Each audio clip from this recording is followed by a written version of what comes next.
Bismillahirrahmanirrahim. Kehadapan sahabat-sahabat pengurus Majelis Taklim Mafaza yang dirahmati oleh Allah, kehadapan ibu-ibu, Masya Allah, merdeka Bu.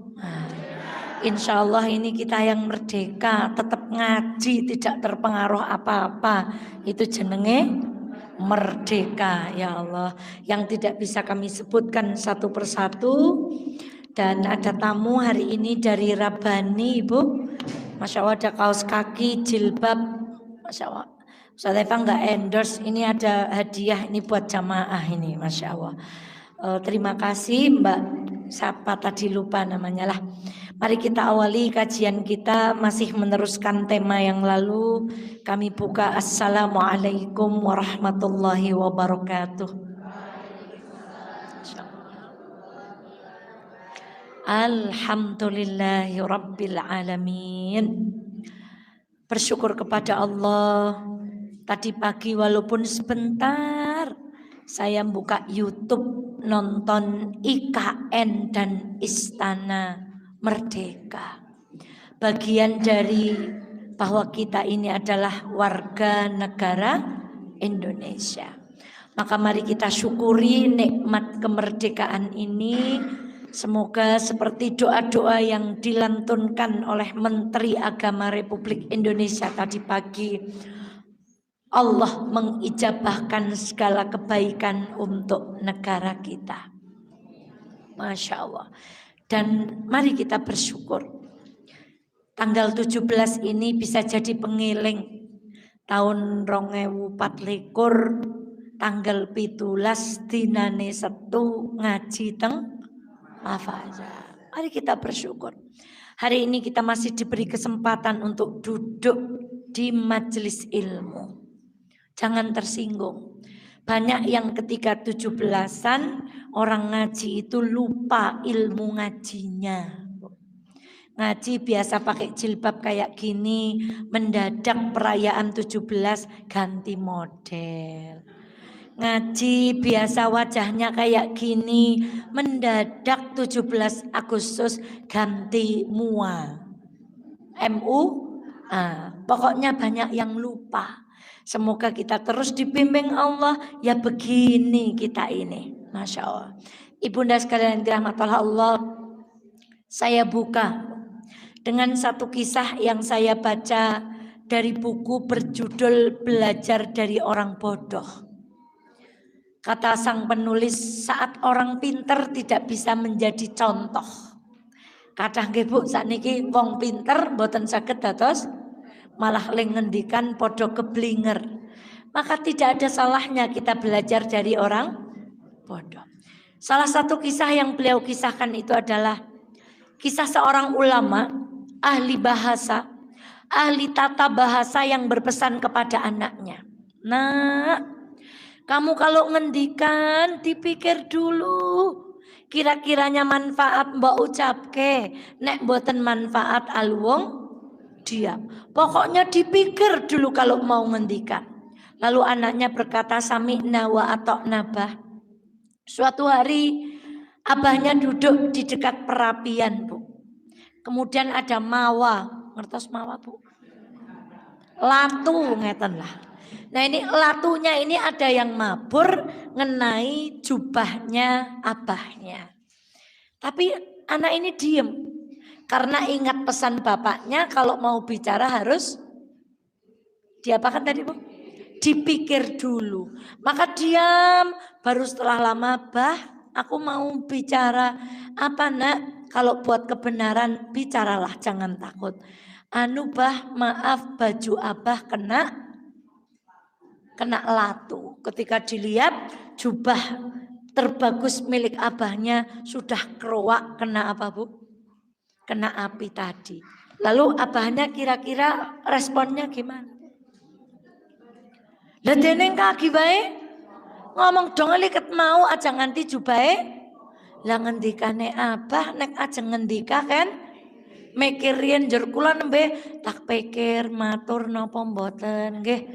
Oh, kayaknya kudu matur nek pun tak pikir kula nembe mawon. Nah, Ibu, ini contoh. Kita itu kalau tidak diberi petunjuk oleh Allah, Kita ngaji ini kadang salah tanpa, Bu. Salah satu yang salah tanpa itu YouTube, Bu. Padahal video porno aja disiarkan di mana-mana, giliran kita judulnya ngaji agak gini, kata Mbak Dea kena apa namanya, Mbak? Kena banet seminggu, Bu. Padahal kita ngajinya pakai Quran, nah niku contoh YouTube niku salah tanpa ngeten. Nah, ini sebenarnya kalau mau lebih jauh, banyak orang yang ketika ngaji penerimaannya itu salah, tidak seperti yang dimaksud. Itu kenapa sebelum ngaji kita minta sama Allah, semoga ilmu yang kita pelajari menjadi ilmu yang bermanfaat, menambah kedekatan kita kepada Allah. Jadi jangan salah tamping, Ibu. Ini judulnya Ustazah Eva porno gitu. Malah Mbak Dia bilang ada bapak-bapak yang nyimak jauh repapa. Kudune nggih bapak-bapak duwe ilmune. Ning iden ustaz liyane pada orang Ustazah Eva sing wani wong ini kebenaran, wong kula nggih hanya menyampaikan apa yang tertulis di dalam buku. Shalawat dan salam semoga senantiasa terlimpah kepada baginda Muhammad. Masih terus memohon kepada Allah, semoga kita dipertemukan dengan pasangan, melahirkan anak-anak yang tidak hanya menjadi keluarga di dunia, tetapi kelak dengan pertolongan Allah melalui syafaat baginda Muhammad SAW, kita diperkenankan untuk bersama lagi dengan keluarga di akhirat. Dan saya buka lagi dengan cerita, Bu. Keluarga itu segala-galanya. Kalau nggak beres di rumah, nggak beres semuanya, Bu. Suatu hari ada seorang suami dan istri bertengkar, Bu. Mereka cekcok, mbok ngendikan apa, pokoknya ngudung lah intinya. Sampai malam tiba, kemudian mereka tidur. Sang suami tidur lebih akhir. Karena sedang marah dengan istrinya, dia nulis, "Mah, besok bangunin aku jam 5." Di kertas, kemudian ditaruh di samping istrinya tidur. Kira-kira kalau lagi ngudung tidurnya gimana, Bu?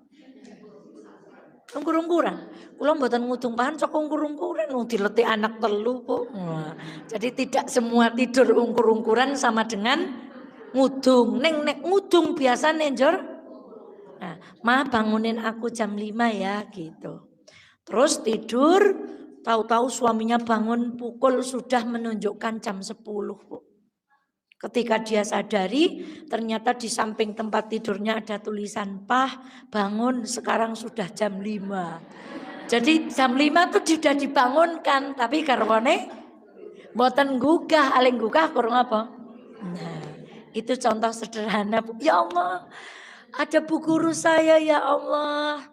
Semoga beliau diberikan panjang umur. Kalau ada kebaikan yang hari ini saya lakukan, semoga pahalanya mengalir kepada beliau. Maaf, pangapunten nggih, Bu, muridnya yang duduk di sini, Bu. Ya Allah. Ini mau belajar pelajaran biologi. Dulu beliau yang ngajar saya biologi, Bu. Masya Allah. Jadi kalau kita bertengkar itu ndak enak, Bu. Mosok gugah jam 5 ngagem napa, Bu? Ya, Pah. Napa sampun jam konjur nanti aku buatkan sarapan, jur Ibu ngirim gambar di WA, Pah. Ini sarapannya pesen di Google saja. Itu kisah sederhana, tetapi membawa pelajaran kepada kita kalau kita di rumah tangga ada masalah tuh ndak enak semua, Bu. Masa ngomongnya pakai bahasa apa itu, Bu? Masya Allah. Maka teruslah meminta kepada Allah. Salah satu upaya kita adalah mengilmui apa yang kita pelajari hari ini demi menempuh ibadah yang indah, yaitu keluarga yang sakinah, mawaddah dan rahmah. Kita lanjutkan pada halaman yang ke-62. Pada bab hukum setelah menggauli istri, suami ingin mengulangi kembali. Apakah boleh? Ulama sepakat menjawab boleh. Dengan catatan bahwa orang yang ingin mengulangi hubungannya tidak memiliki riwayat penyakit secara medis. Di beberapa kesempatan kita mendapati bahkan ada orang meninggal maaf di atas badan seorang perempuan. Barangkali itu adalah salah satu gangguan medis akibat menurut buku ini terlalu dipaksakan, ya, Bu. Maka ulama membolehkan asalkan secara medis kita memang mampu. Dan seperti kita pelajari kemarin, orang itu berbeda. Ada yang setelah fase flaccid atau kemudian melemah setelah suami istri mencapai puncak, itu ada yang jaraknya pendek. 1 jam, 2 jam sudah kembali lagi. Ada yang jaraknya lama. Maka kemarin kami ceritakan ada orang yang 1 hari bisa 3 sampai 4 kali. Ada orang yang seminggu hanya butuh 1 kali. Yang dibahas kemudian adalah adabnya bagaimana kalau ingin mengulangi. Idza ata ahadukum ahlahu thumma arada ay ya'uda falyatawadda. Rasulullah sallallahu alaihi wasallam bersabda, jika seorang di antara kalian menggauli istrinya, kemudian ingin mengulanginya lagi, ini menunjukkan mengulangi hukumnya boleh. Dengan catatan kita tidak memiliki riwayat kesehatan yang berisiko.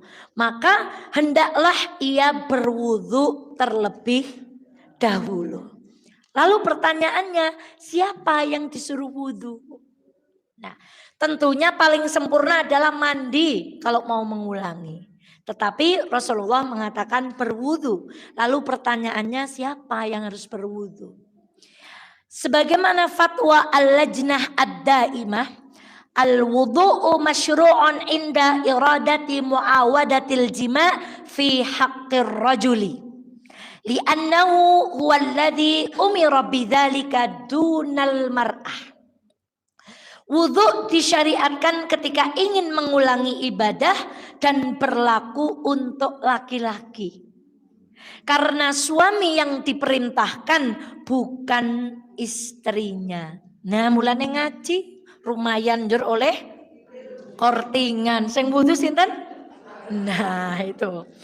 Berdasarkan hadis dan dalilnya, lebih dianjurkan mandi daripada wudhu.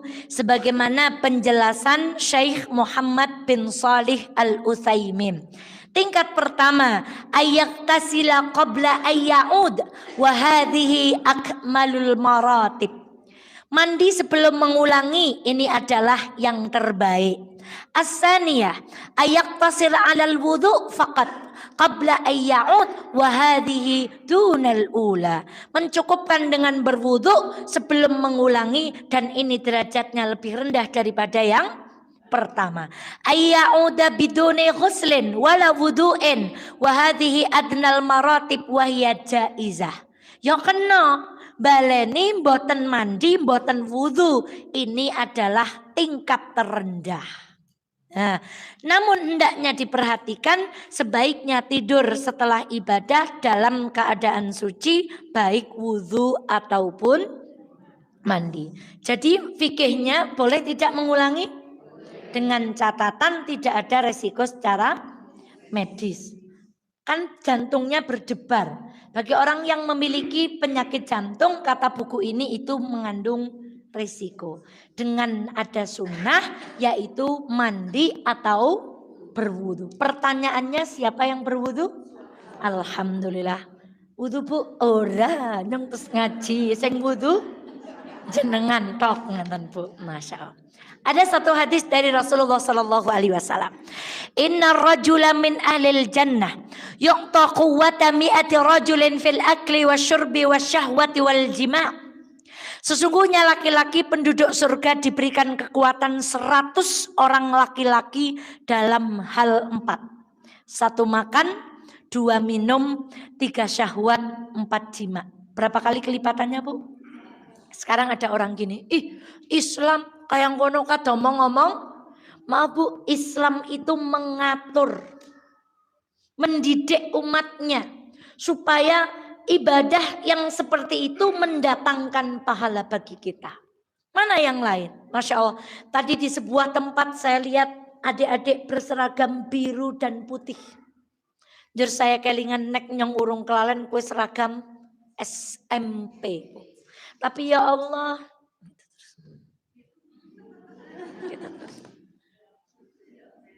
tak delok kenapa ya? Jane kula niat men mandan esen. Tapi ya wong kali Gusti Allah bempun mboten esen ke apa maneh.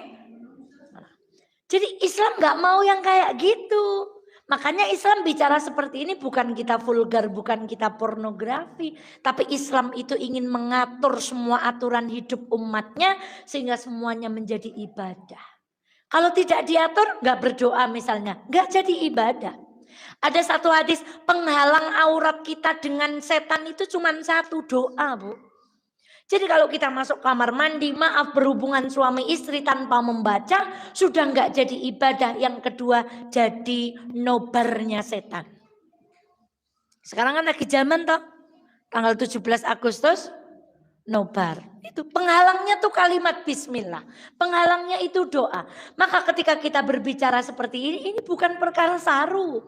Karena kita mau berbicara aturan yang itu diberikan kepada baginda Muhammad Sallallahu Alaihi Wasallam. Dalam hal makan 100 kali lipat.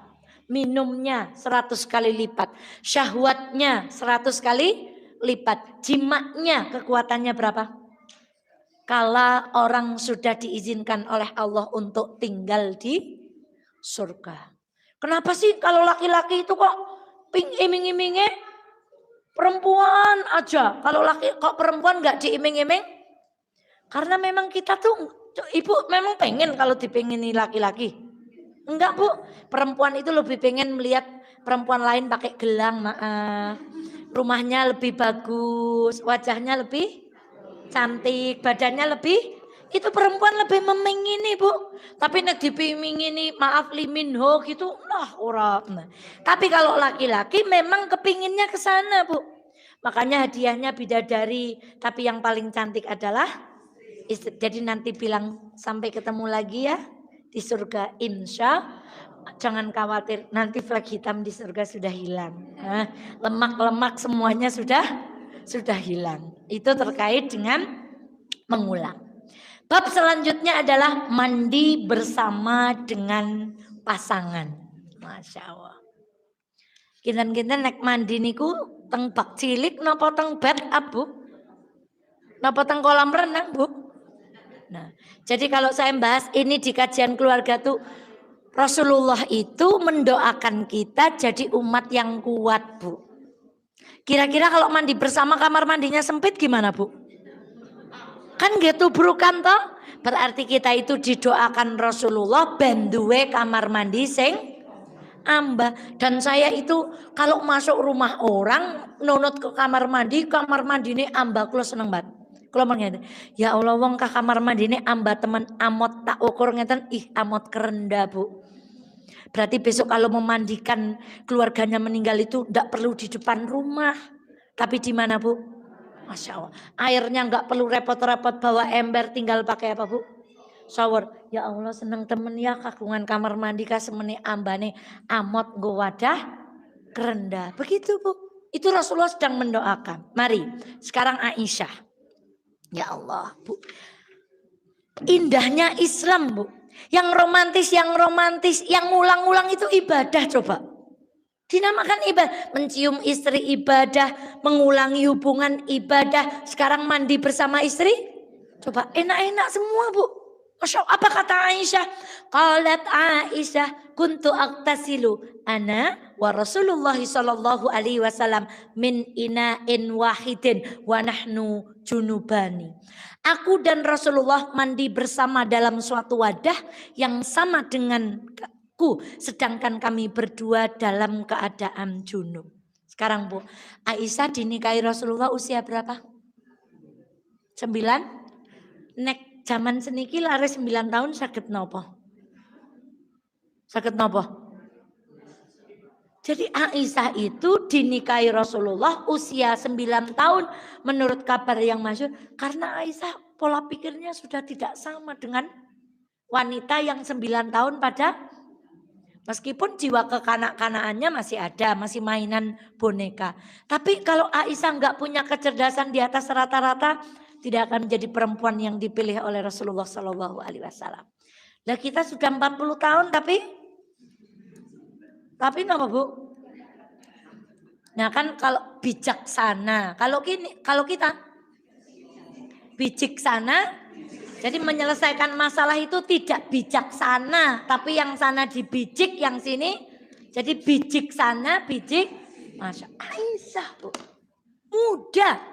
Menjadi pendamping Nabi. Menggantikan sosok siapa, Bu? Kudune kan penggantinya sekali sing umurin pengalamannya. Aisyah 9 tahun. Tapi karena yang menyuruh itu adalah wahyu, pasti Aisyah punya kelebihan yang luar biasa.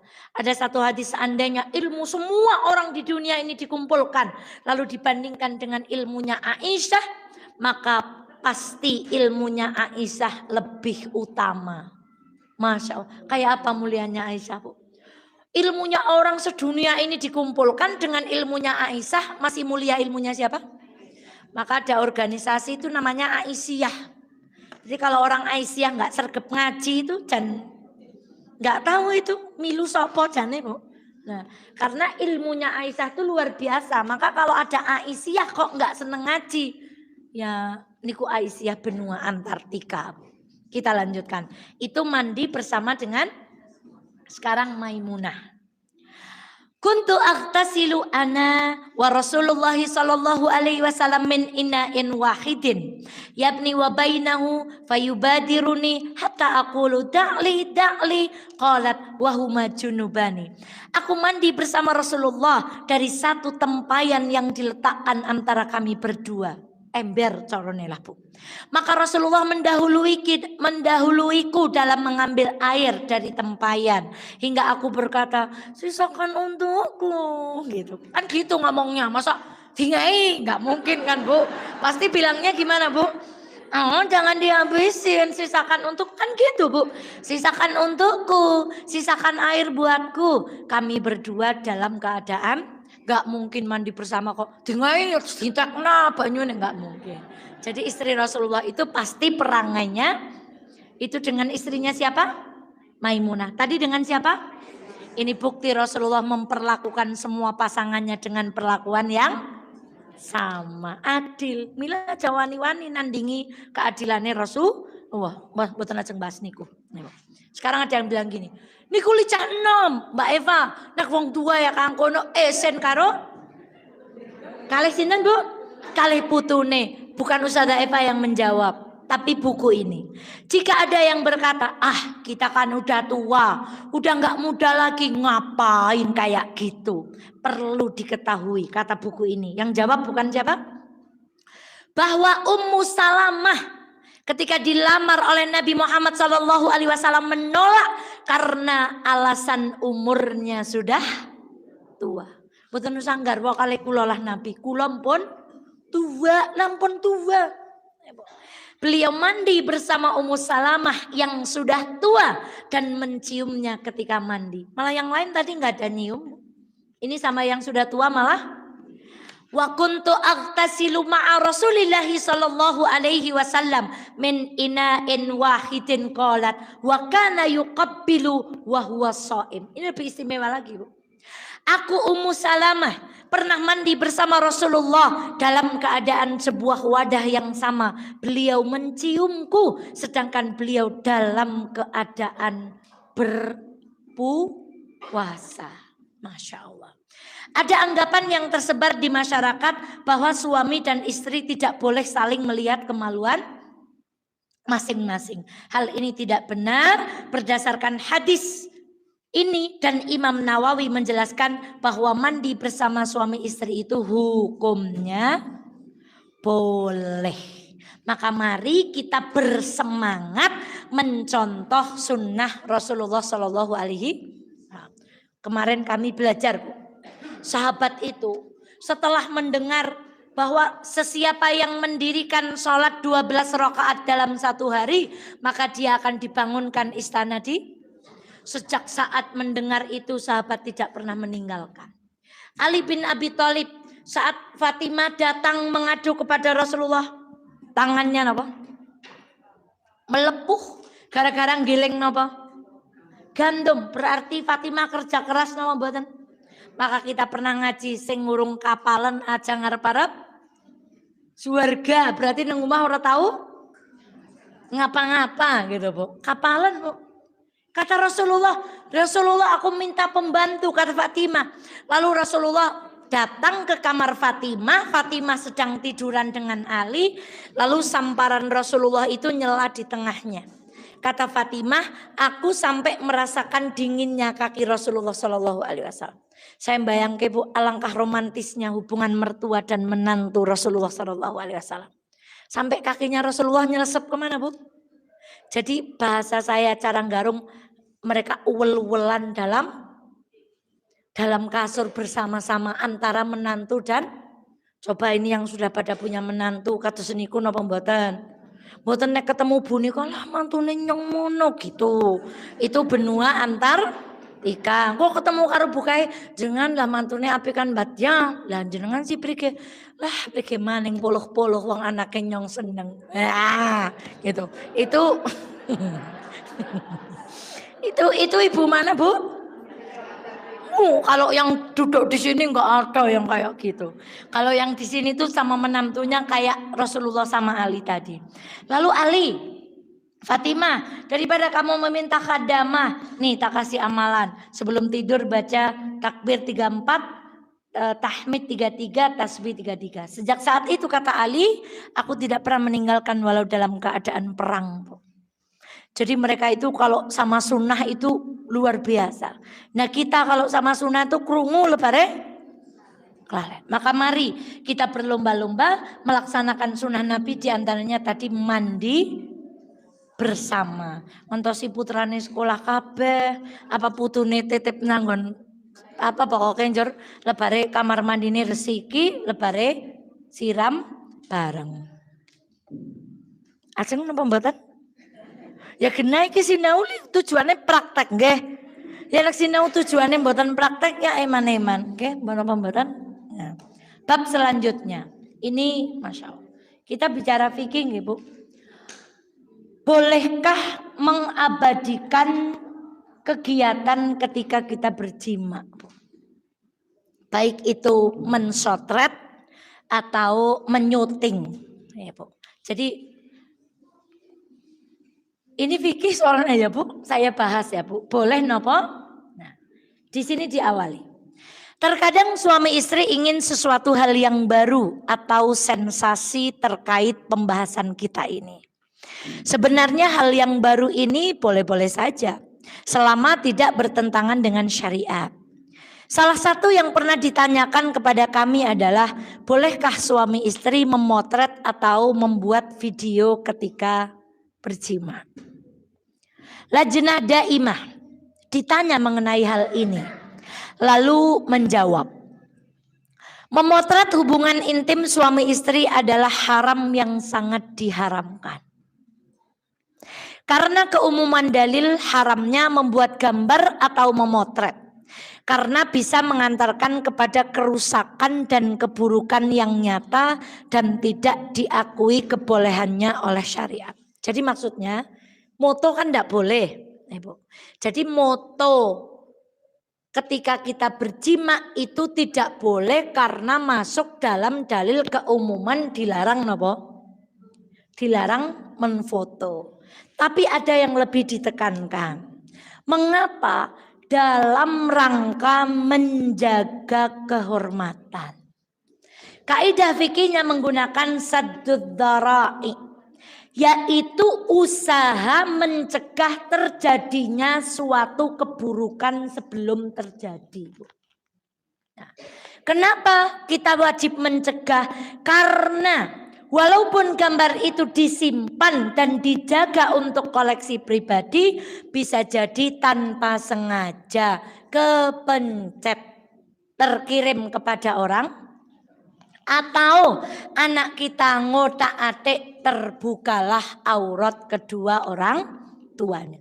Maka ulama yang mengharamkan berdasarkan keumuman dalil diharamkannya membuat gambar dan juga kaidah saddud dhara'i, mencegah keburukan. Nah, tidak bolehnya melakukan perbuatan yang bisa mengantarkan kepada suatu mafsadah. Jadi kalau kita seperti itu sebenarnya lebih banyak mudorotnya daripada, nah maka ndak usah. Kita ikuti fatwa Lajnah Daimah, tidak boleh mengabadikan gambar atau video ketika kita berhubungan intim. Kemudian Bab selanjutnya. Bagaimana istri memberi kesempatan kepada suaminya yang impoten. Masya Allah. Penyakit ini atau lemah syahwat adalah salah satu penyakit yang paling ditakuti oleh banyak laki-laki. Sampai ada ungkapan orang awam, percuma duitnya akeh, jabatannya tinggi, bojone ayu, tetapi kejantanannya bagaikan titik-titik-titik dan seterusnya. Itu ungkapan. Nah, bagaimana ciri-cirinya? Tanpa kami detailkan, insya Allah ibu sudah paham apa yang dimaksud dengan lemah syahwat. Lalu berapa kesempatan yang boleh diberikan istri kepada suami yang lemah syahwat? Jika istri membutuhkan nafkah batin dari suaminya dan suaminya mengalami penyakit, maka istri memberi kesempatan 1 tahun kepada suaminya untuk berobat. Apabila telah lewat 1 tahun, istri boleh menuntut fasakh atau perceraian dengan keputusan hakim. Perlu diingat, digarisbawahi, ini sekedar boleh, bukan dianjurkan. Tak enteni setahun, surat yang maneng pokoknya enggak. Ustaz Eva nggak bilang gitu loh. Itu sekedar boleh, bukan apa? Bukan anjuran. Berapa waktunya? Idza wajadathu aninan ajala ila sanah fa idza madat wa huwa ala halatin falahal fasah. Jika istri mendapati suaminya impoten, maka ditunda diberi waktu kesempatan 1 tahun. Jika telah berlalu dan suami masih dalam keadaan yang sama, maka istri boleh mengajukan fasah. Boleh, bukan apa? Wah, alhamdulillah nyong oleh kabar wis pel pingine karo wong kae urung duwe dalil malah ngaji nang Mafazan jur oleh dalil ukur setahun padahal kula pun bertahun-tahun. Nah ini boleh, bukan apa? Bukan anjuran. Syekh Abdullah bin Jibrin rahimahullah menjelaskan mengapa 1 tahun. Dalam tulisan ini dijelaskan barangkali ada orang karena panas yang sangat tidak bisa. Ada dingin yang sangat enggak bisa. Ada udara yang setengah dingin dan hangat enggak bisa juga. Maka 1 tahun itu adalah perputaran semua hawa tadi. Gitu. Jadi ternyata dingin enggak bisa. Yang boan panas, ternyata panas juga nggak bisa. Kemudian gugur, apa ngenteni wite pada runtuk, ternyata wit runtuk tetap tidak. Ya wes tak enteni wite kasih tokol maning atau musim nopo, ternyata tetap tidak bisa. Disitulah keadaan seorang wanita boleh mengajukan fasah. Ingat, hendaknya seorang perempuan tidak mudah minta cerai dengan segera tanpa ada pertimbangan dan alasan syar'i. Ayyumamra'atin meminta zaujaha talaqan fi ghairi ma ba's fa haramun 'alaiha raihatul jannah. Wong wadon pundi mawon sing nyuwun pegat tanpa kondisi mendesak dengan alasan yang benar, maka haram baginya bau surga. Coba ibu sekali-kali ngobrol, Bu. Ada beberapa teman suaminya sudah gerah 8 tahun, 13 tahun, tidak terpenuhi kebutuhan, masih berjalan mendampingi suaminya. Ada yang sudah menjanda sekian, masih bersabar tanpa kebutuhan biologisnya terpenuhi. Bahkan ada yang maaf suaminya berselingkuh, melakukan sesuatu, perempuan memilih tetap untuk bersabar mendampingi. Lagi kita kadang enggak sepele-sepele langsung, pulangkan saja aku pada ibuku. Nah itu, jangan mudah-mudah mengucapkan kalimat. Maka banyak SMS. Tadi saya bertengkar dengan suami saya bilang gini. Tadi saya bertengkar sama suami saya bilang wis lah nek ora seneng nyong balak lebay mongon biongane. Lebare gedung nyong mau ngomong apa ya gitu, Bu. Itu banyak sekali. Kenapa? Karena kita itu bermudah-mudah berbicara tentang apa, Bu? Pisah, didik-didik ngudung langsung pisah rono Bali, mayo pegat bae. dan seterusnya. Maka ibunda sekalian yang dirahmati Allah, waktunya berapa Bu? Tentu saja jika mampu bersabar, Allah akan memberikan pahala. Berapa lipat tadi di surga Bu? Nah, kata Ustadz Abu Bakar, Abu Basam Umar Mita itu, kalau ada sesuatu yang gak dikasih di dunia, mungkin Allah akan berikan aku kejutan di akhirat. Jadi Masya Allah, kesabaran yang luar biasa buat para perempuan yang bersabar karena suaminya diuji seperti ini. Semoga Allah memberikan ganti dengan kebaikan di dunia dan tetap bersabar mendampingi suami dan seterusnya dan seterusnya. Bab selanjutnya, hukum tidur dalam keadaan junub. An Ibni Umar, anna Umar bin al-Khattab sa'ala Rasulullah sallallahu alaihi wasallam, ayarqudu ahaduna wa huwa junubun? Qala na'am. Idza tawadda'a ahadukum falyarqud wa huwa junub. Dari Ibnu Umar, ia berkata bahwa Umar Ibnul Khattab pernah bertanya kepada baginda Muhammad, apakah salah seorang di antara kami boleh tidur sedangkan dia dalam keadaan junub? Beliau menjawab, iya. Jika salah seorang di antara kalian junub, hendaklah berwudu lalu tidur.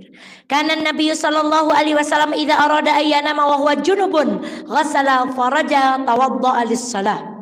Nabi biasa jika dalam keadaan junub dan tidak tidur, beliau mencuci kemaluannya lalu berwudu sebagaimana wudunya untuk sholat. Wa hadza yadullu ala syar'iyatil wudu wa anna sunnata yatawadda qabla ayyanam wa kana nabiyyu yaf'al hadza alaihi salatu wasallam wa idza tasala kana afdalu afdal. Hadis tersebut menunjukkan disyariatkannya wudu ketika junub. Memang sunnahnya wudu sebelum tidur itu mutlak. Kan junub enggak junub sebelum wudu tetap apa?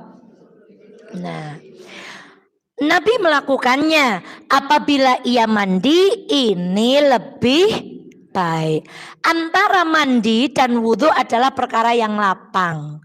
Kaifa kana yasna'u fil janabah? Bagaimana Nabi ketika dalam keadaan junub? Apakah beliau mandi? Kemudian Aisyah menjawab, semua pernah dilakukan Nabi. Kadang beliau mandi lalu tidur, kadang pula berwudu barulah tidur. Abdullah bin Abu Qais berkata, segala puji bagi Allah yang telah menjadikan segala urusan itu begitu lapang. Sebagian ulama berpendapat apabila tidak memungkinkan mandi atau wudu, maka boleh bertayamum. Berdasarkan keumuman dalil, wa in kuntum junuban fattahharu, jika kalian dalam keadaan junub maka bersucilah. Tayamum nggih bersuci, mandi nggih bersuci, wudu nggih bersuci. Berarti nek pun mboten kongang wudu pripun? Wis, garis tangane pripun Bu? Langsung pripun bare Bu? Tayamum. Tapi ingat yang paling tinggi derajatnya apa? Mandi. Bawahnya wudu, bawahnya sing paling ala ora tayamum, ora wudu, aja maning adus. Padahal pun ngaji. Kono. Berarti sunahe gur mlebu lebare metu. Paling tinggi derajatnya ulangi? Anyus untuk maning ya wis medune maning wudu. Ala cak pun mboten kongang ya ampun. Terakhir napa? Tayamum. Jangan jadi yang paling akhir. Nah, benarkah ada dalil sunnah berhubungan badan di malam Jumat? No. Kan selama ini viral. Saya pamit dulu ya. Dan apa? Malam Jumat. Meh ngopo? Oh, mau yasinan maksudnya. Ada keyakinan yang menyebar di Indonesia, yaitu sunnah melakukan hubungan intim suami istri pada malam Jumat. Mboten terusakan. Ahli kubur tele omah. Itu lu malah nyanyi Ustaz Eva. Ya itu ada nyanyian kayak gitu. Nah, sekarang wallahu ta'ala a'lam. Tidak ada dalil khusus terkait hal itu.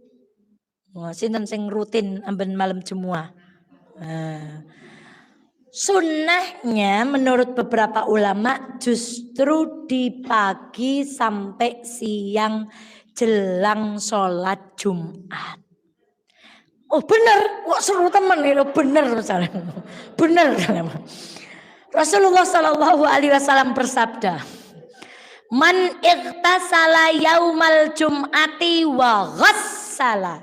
Jadi ada kalimat wa ghassala. Barang siapa yang mandi pada hari Jumat dan membuat mandi. Saya ulangi lagi dalilnya. Sesiapa yang mandi hari Jumat dan sebagian ulama mengatakan, diantaranya An-Nawawi menjelaskan bahwa ada 3 pendapat ulama terkait ghassala, membuat mandi itu tadi. Ada yang mengatakan pertama berhubungan intim dengan istri, sebagaimana pendapat yang disampaikan oleh Az-Zuhri. Nah, dikatakan membuat mandi itu maksudnya membuat istri jadi mandi. Yang kedua membasuh kepala dan bajunya. Yang ketiga maknanya berwudu. Ibnu Qayyim pun menjelaskan makna ghassala adalah berhubungan intim dengan istri. Beliau berkata ghassala ay jami' mengumpuli. Nah, ahlahu wa kada fassarahu Waqi, dan begitulah ditafsirkan oleh Waqi. Syekh Muhammad Abdurrahman Al-Mubarakfuri menjelaskan bahwa pendapat terkuat dari maksud hadis ini adalah mandi sebelum Jumat secara umum. Terus ada yang mengatakan itu membuat mandi maksudnya hubungan intim, ada yang tetap berdalil enggak ada dalil sama sekali. Wala malam Jumuah wala Jumuah isuk. Mergane itu mandine umum, mandi untuk sebelum sholat Jumat. Nah, ada yang perlu dibahas. Ada hikmah dari berhubungan intim sebelum sholat Jumat. Kata pengarang, pikiran menjadi lebih tenang. Nah, maksudnya bapak di masjid dan segar serta fokus dalam melakukan ibadah yang mulia yaitu sholat Jumat. Masya Allah. Berarti nek wonten wong lanang ngantuk sembahyang Jumat sing salah sinten? Khatibe. Wah, mentang-mentang lagi belajar ki njur bojone. Khatibnya, Bu. Coba, Bu. Sudah bapak-bapak sing kadang ora tahu meng masjid we nek dina Jumat napa, Bu? Ke masjid. Ora ketang lenggah nang pengger nang ambal-ambalan, kadang ngenteni komat tapi tetap datang apa? Maka kalau yang ditugasi khatib itu harus gitu, Bu. Kalau Al-Quran bicara neraka, gimana yang dengerin itu supaya ngeri dengan neraka. Kalau Al-Quran bicara surga, supaya yang mendengarkan itu juga merasakan betapa indahnya berharap masuk. Nah, tapi khatibnya datar. Terus ini khatib benua Antartika, Bu. Terus bahasa Arab terus. Dan ini sedang khitobah di Arab, kenapa dari awal sampai akhir Indonesianya satu bait, Arabnya ya itu jamaahnya langsung ngintip surga, Bu. Ditakoni wau manu materine khutbah napa?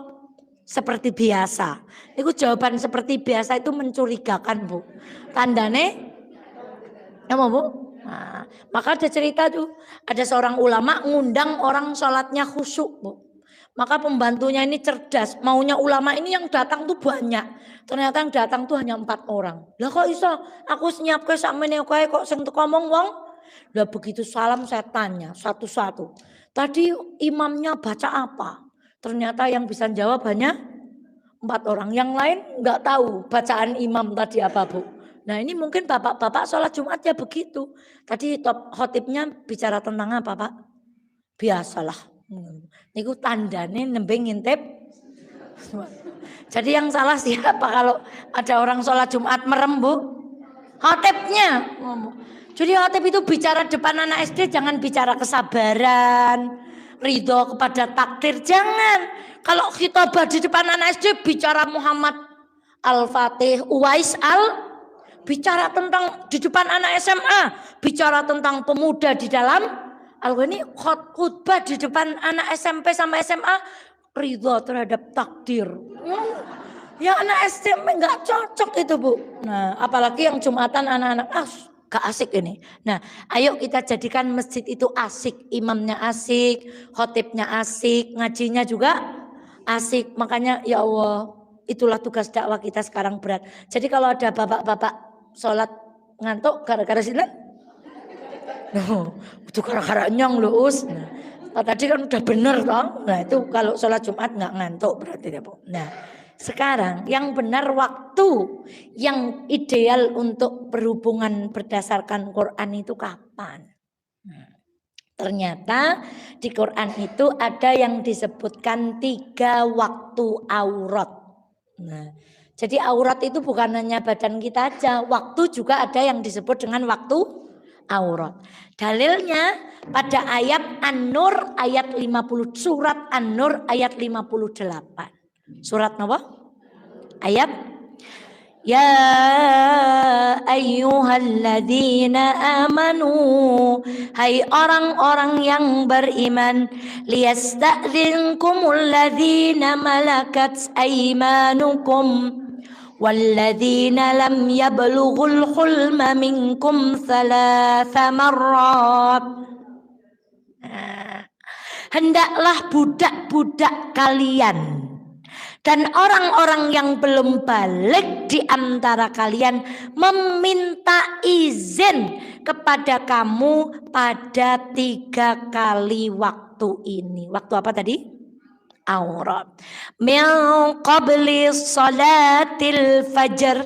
Yang pertama sebelum sholat subuh. Yang kedua, wahina tada'una thiyabakum minadh-dhahirah. Ketika kamu menanggalkan pakaian luarmu di waktu duhur. Wa min ba'di sholatil isya, atau sesudah sholat isya. Thalathu awratil lakum laisa alaikum wala alaihim junahun ba'dahun. Tidak ada dosa di atasmu dan tidak pula atas mereka selain dari 3 waktu itu.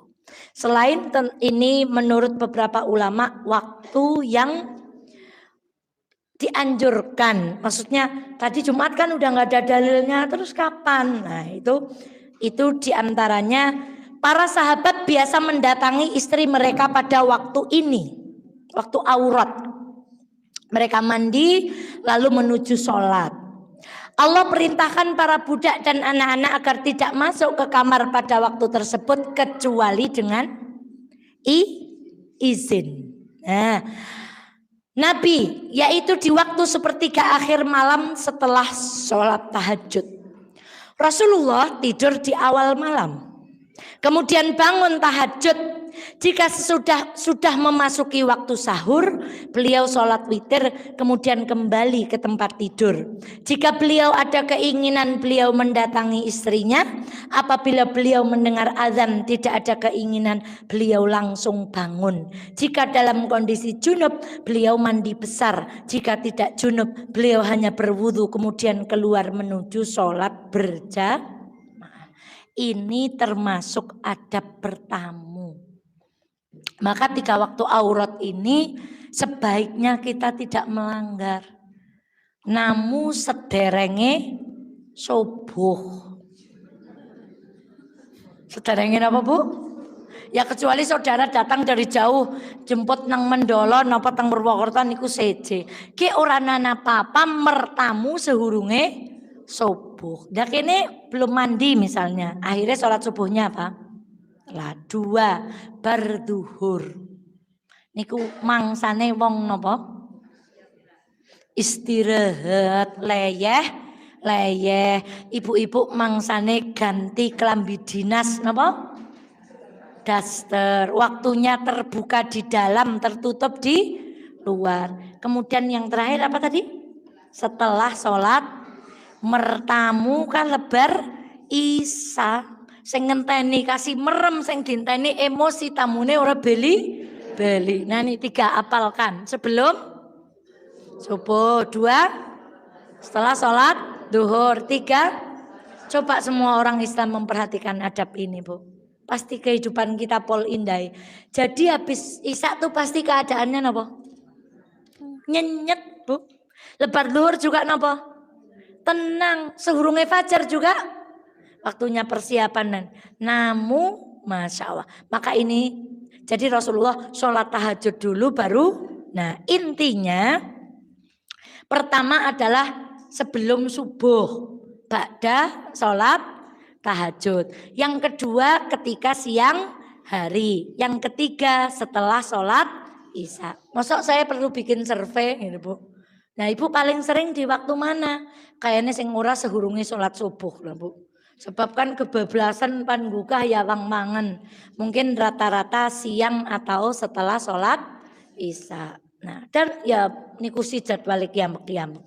Intinya itu termasuk waktu aurat. Kita jangan juga bertamu pada waktu itu. Jadi yang udah ngaji di sini, kalau habis duhur bertamu tidak dibukakan pintu, harap apa? Harap maklum karena kita sudah umumkan di majelis ini. Atau bertamu setelah sholat isya tidak diterima, jangan marah karena kita sudah ngaji. Tidak bertamu setelah sholat apa maning sehurunge subuh ora tak buat kena lawang pokoknya Bu. Nah itu tentang bertamu. Bab selanjutnya, bolehkah melakukan jima di kamar mandi? Tadi kan mandi bersama di mana? Ya kamar mandi. Lalu pertanyaannya, bolehkah jima di kamar mandi? Nah, boleh aja nih Bunda nih. Salah satu romantisme yang bisa jadi ditinggalkan oleh banyak suami istri adalah mandi bersama. Makan bersama biasa. Kalau makan di mana-mana saya tidak pernah pesan karena nunggu turahan. Jadi mau makan apa enggak usah lah nanti aja nunggu turahane. Tiba no turahan niku paling okeh Bu. Mulane njur lemu. Makan biasa bersama biasa. Pergi berdua biasa. Mandi bersama. Makanya ayo perlu kita hidupkan. Nah Bu. Di antara semangat kemerdekaan adalah hal ini dilakukan oleh Nabi dan istri-istri beliau. Siapa aja tadi? Aisyah, Maimunah, Ummu Salamah. Siapa yang tua dan dikecup? Masa. Siapa yang jangan dihabisin airnya gitu siapa Bu? Ummu siapa?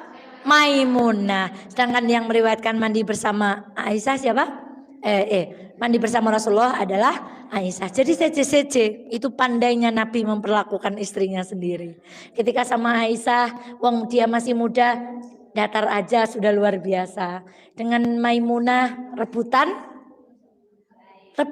sewor Bu karo banyu. Kulorian. Nah ibu besok juga gitu. Enggak jadi mau gaya Aisyah, Maimunah atau Ummu Salamah. Apa sih maksudnya? Mulane simak ke YouTube Ustazah. Ya Pak. Jadi itu ada 3 gaya. 1 gaya siapa? Aisyah. 2 Maimunah. 3 Ummu Salamah. Oh, gaya Maimunah rebutan sewur. Kalau gaya Ummu Salamah sambil dicium. Masya Allah. Bolehkah? Nah.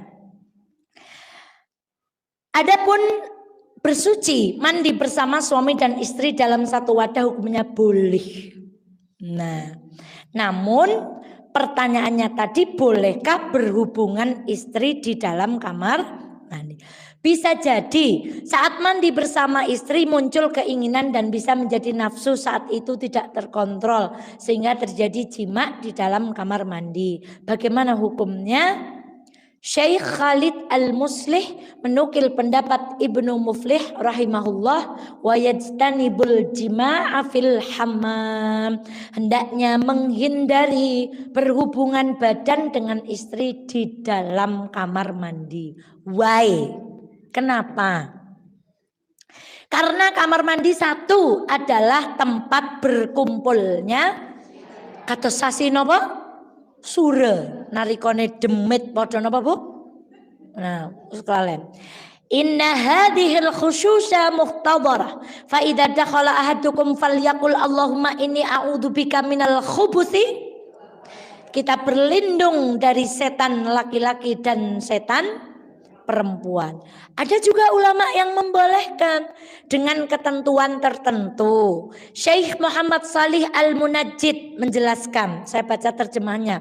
Boleh berhubungan badan tanpa harus tanpa penutup. Sebagaimana diperbolehkan juga berhubungan badan di kamar mandi. Namun berkonsekuensi akan menyelisihi sunnah. Apa itu? Tidak menyebut nama Allah. Kan tidak boleh membaca doa di dalam kamar mandi. Dan juga tidak bisa membaca doa jima. Nah, juga kamar mandi bukan tempat yang layak untuk membaca doa sebelum jima. Dalam hal ini kata penulis memilih pendapat ulama yang membolehkan apabila terpaksa. Tidak bisa mengontrol diri, kemudian saling bernafsu, apabila mampu metu demen menjaga kamar mandi. Allahumma inni a'udzubika minal khubusi wal khaba'is, Allahumma jannibna syaitana wa jannib ma razaqtana. Gitu terus lebare melebu maning. Itu nasihat penulis. Kalau sudah tidak terkontrol, keluar dulu baca doa apa? Pada guyu sih. Bismika Allahumma inni a'udzubika minal khubusi wal khaba'is. Ya pun, nek getawan bismillahirrahmanirrahim. Lebari langsung napa meleh? Langsung mlebu mengjero kamar mandi meleh. Rasulullah Shallallahu alaihi wasallam bersabda, penghalang antara pandangan mata jin dan aurat Bani Adam ketika ia masuk ke toilet adalah dengan baca bismillah. Dapat kortingan dari Nabi. Allahumma inna a'udzubika minal khubusi wal khaba'is getawan. Tambah Allahumma jannibna mangkane kowe warai minggu wingi urung patia apal. Ya wis metu kamar mandi baca apa? Bismillah. Nah, itu baca bismillah. Satu lagi supaya pas 3. Halaman 85. Hukum menggunakan, maaf nggih Bu, ini kita bicara fikih nggih, bukan saru. Pelumas untuk jima gitu. Kasusnya apa? Seorang wanita yang diperkirakan berumur hampir mendekati 60 tahun. Ia bertanya kepada kami, bolehkah menggunakan pelumas untuk melakukan jima? Jawabannya boleh. Al-aslu fil asya'i al-ibahah. Hukum asal sesuatu yang itu hukum urusan dunia itu aslinya oleh. Jadi mau boleh. Demikian fatwa dari Syabakah Al-Islamiyah asuhan Syekh Abdullah Al-Faqih. Mau minyak zaitun, mau minyak wijen,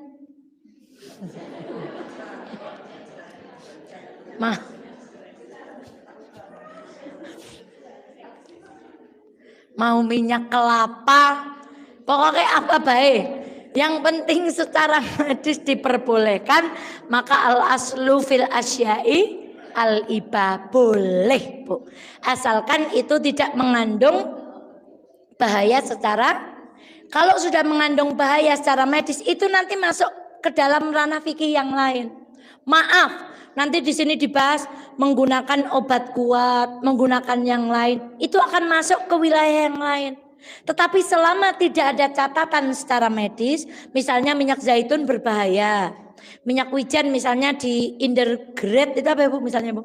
Lebih baik untuk jangan daripada yang lain. Nah, maka ketika ada catatan-catatan medis, maka yang demikian tidak boleh. Selama itu kira-kira aman, kedua pihak sudah saling musyawarah, maka hukum asal segala sesuatu adalah boleh.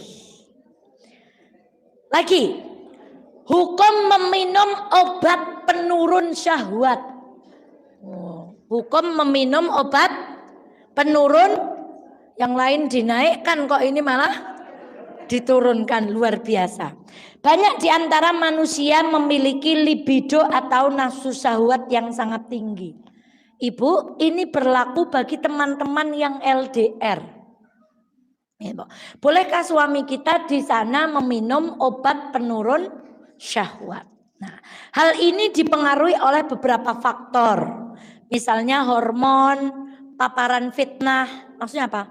Bekerja di tempat madep ngarep weruh pupu noleh kanan weruh apa? Madhep kiwa weruh apa?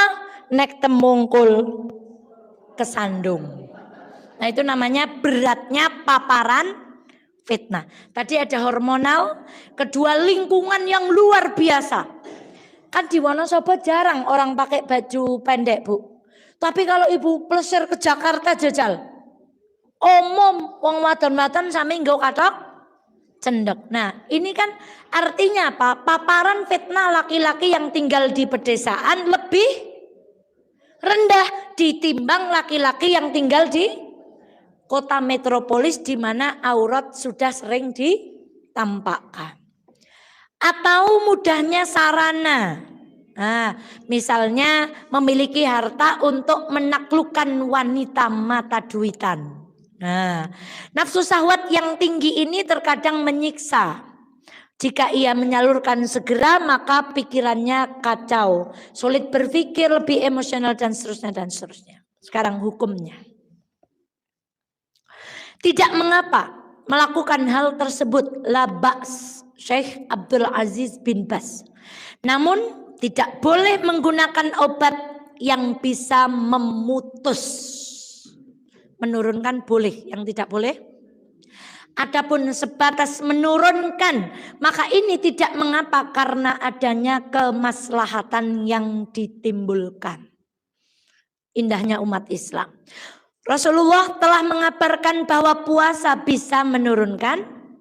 Ya ma'syaras syabab, man istata'a minkumul ba'a falyatazawwaj fa innahu aghaddu lil basar wa ahsanu lil fajr wa man lam yastati' fa alayhi bis-shaum fa inna lahu wija'. Kalau belum bisa nikah, pemuda hendaklah berpuasa. Karena itu bisa menjadi tameng kebiri baginya. Bisa menjadi penurun apa? Sudah paparan tinggi, ibadah rendah, tidak berpuasa, tidak mengetahui hukum-hukum agama. Terjadilah pemandangan seperti tadi itu, Bu. Terjadilah video-video yang kita saksikan, seorang suami menjemput istrinya sedang tidur dengan, Masya Allah, ibunda puasa. Yang dilarang dalam syariat adalah melakukan kebiri atau memutus libido nafsu syahwat secara totally. Dari Sa'id bin Al-Musayyib, sesungguhnya ia mendengar Sa'id bin Abi Waqqas berkata, Utsman bin Maz'un ingin hidup bertabatul. Apa itu tabatul? Membujang atau menjadi rahib. Tetapi Rasulullah melarangnya. Kalaulah beliau membolehkannya, tentu kami sudah melakukan kebiri dalam kurung memotong alat kelamin. Maka solusi pertama adalah puasa umat Islam. Jika puasa belum juga mengurangi, maka boleh meminum obat apa tadi? Penurun, bukan apa? Nah, pandangan secara medis. Dalam dunia medis terdapat obat yang cara kerjanya bisa menurunkan libido. Kata penulis ini Dr. Raihanul Bahran, satu obat kontrasepsi. Nah, ternyata kontrasepsi itu ada zat yang menurunkan. Kedua, obat antidepresi. Berarti apa? Nah, Bu, antidepresi. Yang ketiga, obat anti diabetes, Bu. Beberapa sumber mengklaim bahwa obat ini bisa menurunkan. Hendaknya berkonsultasi dahulu dengan dokter sebelum menggunakan obat ini. Selain itu, beberapa makanan yang diklaim bisa menurunkan libido yaitu kedelai, tiram, min, dan lain-lain. Kedelai ora, tiram apa tiram? Anane saus tiram, godhong min ora tumbuh nang Wonosobo, nah Bu. Nah, jadi sekali lagi ini ranahnya medis, nggih Bu. Berkonsultasi dengan medis. Teman-teman, akhwat, ikhwan yang LDR, jika mau menempuh jalan ini dalam rangka menurunkan syahwat, silakan berkonsultasi dengan dokter yang lebih kompeten. Diikuti juga dengan usaha menghindari paparan syahwat tadi. Kalau ada pupu berarti langsung temungkul. Nolek temungkul maning. Ngono? Temungkul maning. Jadi bener kuda itu pakai kacamata napa, Bu? Nah, pakai kacamata. Semua usaha di atas tidak efektif jika paparan terus ada. Mau puasa, mau minum obat penurun, kalau sini mripate tidak berpengaruh kata penulis. Jadi paparannya itu kita upayakan dijauhi. Kemudian ada juga upaya berpuasa dan minum obat yang tadi disampaikan. Berusaha menundukkan pandangan walaupun di zaman ini menundukkan pandangan adalah perjuangan berat. Jadi laki-laki itu jihadnya sekarang menundukkan apa, Bu? Pandangan, Bu. Nah, kullil mu'minina yaghuddu min absarihim wa yakhfadhu furujahum dzalika azka lahum innallaha khabirum bima yasnaun. Katakanlah kepada orang laki-laki beriman, hendaklah mereka menahan pandangannya dan memelihara kemaluannya, yang demikian itu lebih suci bagi mereka. Sesungguhnya Allah Maha mengetahui apa yang mereka perbuat. Sudah jam 2:30. Pertemuan yang akan datang, bab yang akan kita bahas adalah hukum mengobati lemah syahwat. Dan tadi terkait obat diabetes, saya bertemu dengan teman-teman yang suaminya itu terkena gula, Bu. Itu rata-rata mengalami lemah syahwat. Saya tanya, ada yang 13 tahun, ada yang 8 tahun. Kemudian saya mencoba berdialog karena saya ingin mencari hukumnya secara fikih. Itu lalu bagaimana ketika ibu ingin muncul nafsu itu, kemudian ada jawaban-jawaban tertentu yang intinya Ustazah Eva, Bu, saat ini kalau suaminya sehat maka banyak-banyaklah bersyukur. Insya Allah kita akan selesaikan buku ini sampai dengan pembahasan KB, dan monggo yang mau beli, ini karangan Dr. Raihanul Bahren. Dan saya tutup, Bu, putranya Bu Nur yang mimpin doa ibu-ibu itu alhamdulillah kemarin baru saja wisuda dokter, Bu. Dan tadi sebelum saya masuk beliau, ya Allah, Bu, ayo do di sekolah ke putrane dadi dokter. Karena kata beliau rata-rata yang wisuda adalah non muslim. Maka ketika saya membaca buku haruskah kedokteran modern dipertentangan dengan Tibun Nabawi, di situ ada bahwa umat Islam telah menyia-nyiakan sepertiga ilmu, dan yang dimaksud sepertiga ilmu adalah ilmu kedokteran. Sekarang umat Islam memberikan ilmu kedokteran itu kepada Yahudi dan kenapa? Karena kita berprinsip ora semang sinau matematika ngesok nang kuburan ora takoni, ora semang sinau ilmu tambang ngesok nang akhirat ora. Akhirnya kita menjadi orang yang tertinggal. Ilmu-ilmu seperti itu dikuasai oleh orang barat. Maka mari putranya suatu pengusaha, suatu dokter, suatu pertambangan, mentang-mentang lagi viral pertambangan. Satu lagi insinyur bikin desain IKN, apa lagi? Satu lagi desainer bikin desain 17 Agustus baju yang menutup aurat dan seterusnya dan seterusnya. Semoga apa yang kita kaji manfaat. Selamat berlomba-lomba menghidupkan sunnah Rasulullah Shallallahu Alaihi Wasallam. Siapa yang mau angkat tangan baru disoal.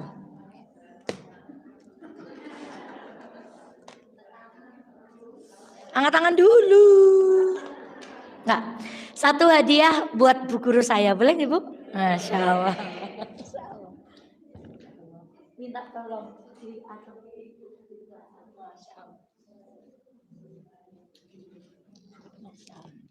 Ayo siapa mau angkat tangan? Deng. Angkat tangan dulu. Ya Bu. Ini sepuh bahwa pertanyaannya unik. Sebutkan 3 gaya mandi bersama Rasulullah Sallallahu Alaihi Wasallam. 1 gaya siapa Bu? Kak Aisyah, Maimunah, Gaya Ummu Salamah. Yang angkat tangan jelaskan gaya masing-masing. Tadi, ayo. Beljub angkat tangan. 1, Aisyah.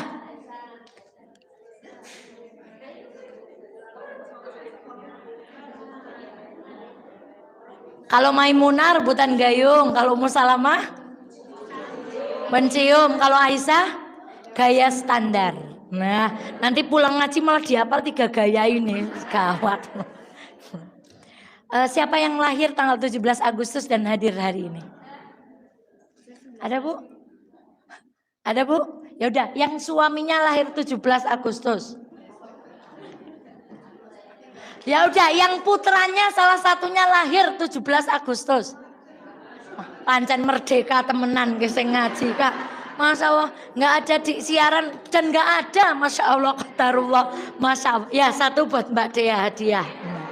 Tinggal 2 lagi. Siapa yang baru pertama kali hadir di majelis ini? Allahumma sholli ala. Namanya siapa Bu? Mbak Puput, rumahnya mana Mbak? Watu Gledo tuh kertek turun ke bawah. Masya Allah, sudah menikah? Gaya apa aja tadi? Aisyah, Maimunah, baru pertama kali datang Ustazah Eva malah pertanyaannya Masya Allah. Besok tindak lagi insya Allah. Dengan siapa tindak ke sini? Masya Allah, tahu dari siapa majelis di sini? Oh dari Elena, Masya Allah. Biasanya rawuh di Elena, Masya Allah. Barokallah, Watu Gledo, Masya Allah. Ini Mbak Dea, ini Watu Gledo. Ini terakhir apa ya pertanyaannya ya? Ya udah, siapa yang mau angkat tangan lagi? Pertanyaannya tak boleh sing angel Mbak Dea. Gampang pertanyaannya, cepat. Angkat tangan. Ya, sebutkan cairan-cairan yang keluar dari faraj wanita. Oh, murid teladan. 1, haid, nifas, sufrah, kudrah, wadi, mani, madhi, keputihan. Allahu akbar. Hatam, tamat. Mereka milang biyen sekolah SMP ra bareng. Nek bareng ngono mesti dhewek ranking pinten, Bu? Masya Allah. Apa baik kowe mulane ngaji men ngertos sufrah, kudrah, haid, nifas, wadi, madhi, mani dan keputihan. Nah, yang belum ngaji ketinggalan kita lanjutkan di episode berikutnya. Masih dengan buku ini saya akhiri astagfirullahaladzim merdeka nggih Bu.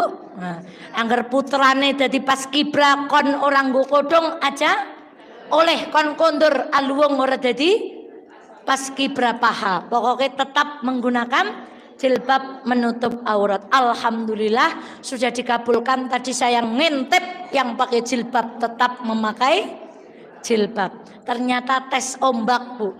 Kalau umat Islam bereaksi maka akan menimbulkan keputusan.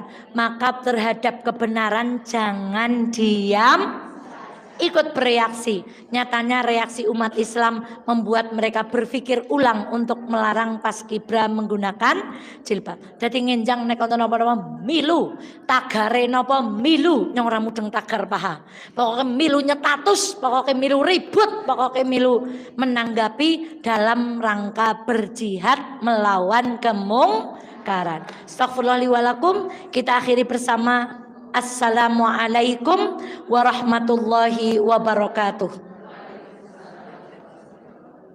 Dan sekaligus kajian ini sebenarnya bukti kita ini ngajinya nggak radikal ya Bu. Nek radikal sing dibahas li cara ngebom ya Bu. Nah ini kan malah yang dibahas 3 gaya mandi bersama Rasulullah. Jadi radikal dari mana? Kalau tadi Ustazah Eva menutup kajian dengan merdeka, jangan mau, jangan dilihat itunya, lihat dong tadi kita membahas apa? Islam itu indah, Islam itu lembut, Islam itu menenangkan. Ada pengumuman Bu? Tidak ada. Ini punya Mbak Dea ya. Nah, spesial buat tim YouTube-nya Mafaza. Kita akhiri lagi. Alhamdulillahirabbil alamin. Kita tutup dengan doa penutup majelis. Subhanakallahumma wa bihamdika asyhadu an la ilaha illa anta astaghfiruka wa atubu ilaik. Dari akan Sugeng Kundur, selamat praktek. FM. Purnama Sidi Wonosobo, mencerahkan, inspiratif.